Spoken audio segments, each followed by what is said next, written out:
Esta es la versión resumida del video. Para verla completa, anda a YouTube. Fueron 30.000 los desaparecidos, loco. ¿Qué no? Vos sos re facho, son 30.000. ¿Pasaste por esa situación? Yo sí. ¿Y por qué insisten con 30.000 desaparecidos? ¿Es que realmente fueron 30.000? Estamos hablando de un número, o sea, de algo medible, de un dato, no de una opinión. Así que tendríamos que ver de dónde sale cada número. ¿De dónde sale 30.000? ¿De dónde salen todos los demás números? Antes de seguir, si te gusta este tipo de contenido, este tipo de periodismo libre, acá te dejo mi página por si querés y podés hacerme una donación. Para hablar de esto, invité a alguien que quizás lo conocen por ser uno de los dos escritores del libro negro de la Nueva Izquierda. Sin embargo, quizás no muchos lo saben, pero también es el escritor de Los mitos setentistas. Así que le cedo la palabra a Agustín Laje. No hay ni en Argentina ni fuera de la Argentina ninguna investigación, ningún documento que ni siquiera se acerque a un tercio de los supuestos 30.000 desaparecidos. La investigación que más ha contabilizado ha sido la de la CONADEP. 8.961 casos de desaparecidos. Habían nombres, por ejemplo, que eran NNs, que no tenían ni siquiera apellido, que no tenían nombre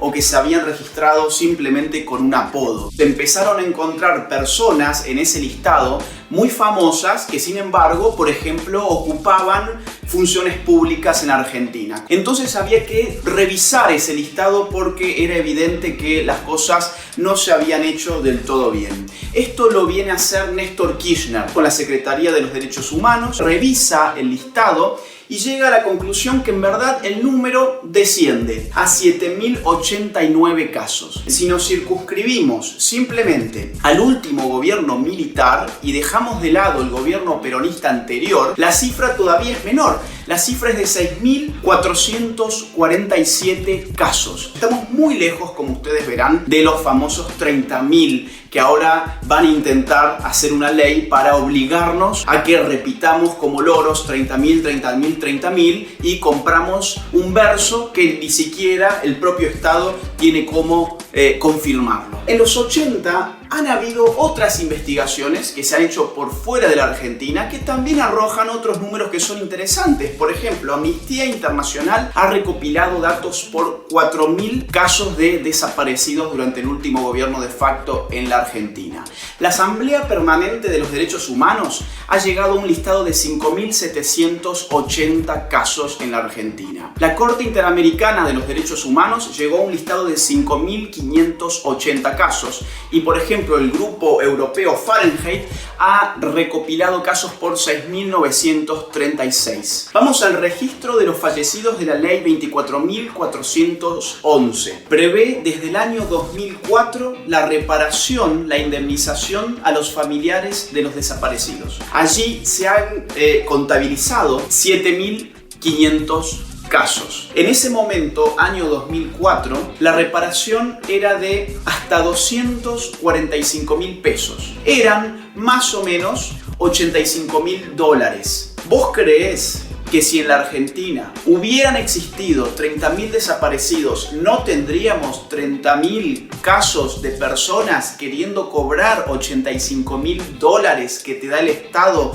por ser familiar de un desaparecido? ¿Podemos ser tan ingenuos para pensar de esta forma? ¿O más bien la verdad es que no hubo 30.000 desaparecidos? ¿Y por qué todos aquellos que nos quieren obligar a mentir nos dicen que mintiendo vamos a ser buenas personas? Porque si decimos la verdad, si decimos lo que los registros y los documentos dicen, entonces estamos queriendo legitimar la dictadura. Frente a todos estos datos, el argumento que de inmediato surge no suele ser otro dato, sino el argumento sentimental de, no, bueno, 1 o 30.000 es exactamente lo mismo, el horror no depende del número, bueno, cosa que es totalmente cierta, pero eso no quita que haya una verdad histórica, que haya un registro, que haya una pluralidad de investigaciones, y si 1 o 30.000 son exactamente lo mismo, cabe preguntarse por qué entonces están tan focalizados, tan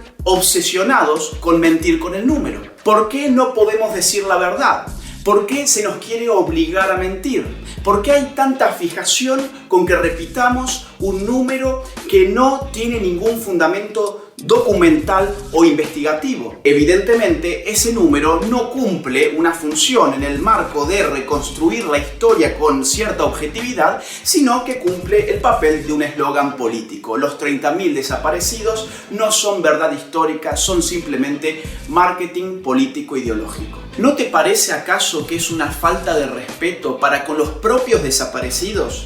Andar inflando el número de víctimas, andar generando víctimas que no existen simplemente porque te gusta un numerito, simplemente porque ese numerito calza bien en el banderín político que vas a llevar a la marchita política. ¿No te parece en ese sentido que es mucho más respetuosa la posición que tenemos aquellos que tratamos de ajustarnos a la verdad histórica que se pone de manifiesto precisamente en los datos empíricos de los cuales disponemos? Están mintiendo, están instrumentalizando el dolor, están haciendo negocios con un número que no existe. ¿No te parece que es mucho más respetuosa nuestra posición que la de los mentirosos? Graciela Fernández Meijide, cuyo hijo, no olvidemos, fue uno de los desaparecidos, salió a la palestra a decir: con las víctimas no se metan, ustedes simplemente quieren hacer política, quieren difundir una ideología y quieren hacer plata con el dolor ajeno, por eso están mintiendo. Algo más, en la página también podés encontrar este y todos los videos por si querés descargarlo y mandarlo por WhatsApp. Muchas gracias, Agustín, por tu participación. En realidad casi todo el video estuviste vos hablando y yo casi no aparecí. Pero sí quisiera agregar de dónde sale el número de 30.000. Porque estuvimos hablando de dónde salen todos los demás números. Pero 30.000, en realidad, ¿por qué 30.000? ¿De dónde salió? Y ahora vamos a ver eso que lo explicó Meijide. Yo me despido. Adiós. Yo no admito que haya dos números de desaparecidos. Uno fue una necesidad al principio, cuando se quería llegar a los organismos internacionales y la única figura era el genocidio. Y para poder arguir que había un genocidio, se inventó el número 30.000. El otro número es el que está documentado. Pasaron los años, se acabó el miedo de la denuncia, los nietos se están encontrando solos, ha habido reparación económica. ¿Me van a decir que hay 20.000 familias en la Argentina que no han denunciado la desaparición de un miembro? ¿Que hay 20.000 personas que pueden desaparecer sin que los compañeros de trabajo de militancia denuncien su desaparición? Díganme, explíquenme cómo. ¿Ustedes creen que la sociedad argentina es así?